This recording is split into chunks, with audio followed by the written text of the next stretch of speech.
ابو عوانہ نے بیان کیا، ان سے منصور نے، ان سے ابراہیم نخعی نے، ان سے اسود نے اور ان سے حضرت عائشہ رضی اللہ عنہا نے بیان کیا کہ ہم نبی کریم صلی اللہ علیہ وسلم کے ساتھ نکلے، ہماری نیت حج کے سوا اور کچھ نہ تھی۔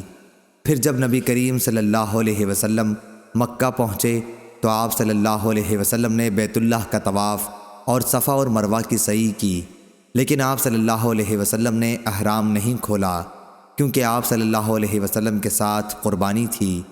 آپ صلی اللہ علیہ وسلم کے ساتھ آپ کی بیویوں نے اور دیگر اصحاب نے بھی طواف کیا، اور جن کے ساتھ قربانی نہیں تھی انہوں نے اس طواف و سعی کے بعد احرام کھول دیا، لیکن حضرت عائشہ رضی اللہ عنہا حائضہ ہو گئی تھیں۔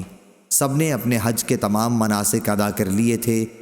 پھر جب لیلۃ الحصبہ یعنی روانگی کی رات آئی تو حضرت عائشہ رضی اللہ عنہا نے عرض کی، یا رسول اللہ صلی اللہ علیہ وسلم، آپ کے تمام ساتھی حج اور عمرہ دونوں کر کے جا رہے ہیں، صرف میں عمرے سے محروم ہوں۔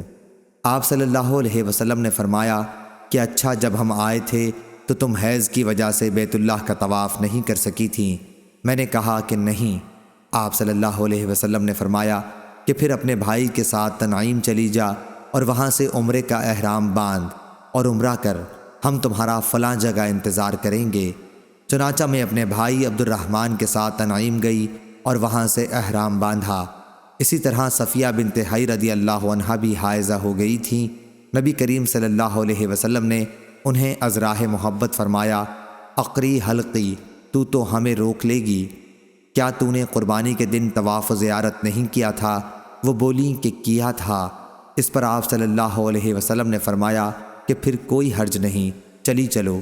میں جب آپ صلی اللہ علیہ وسلم تک پہنچی تو آپ صلی اللہ علیہ وسلم مکے کے بالائی علاقے پر چڑھ رہے تھے اور میں اتر رہی تھی، یا یہ کہا کہ میں چڑھ رہی تھی اور حضور صلی اللہ علیہ وسلم اتر رہے تھے۔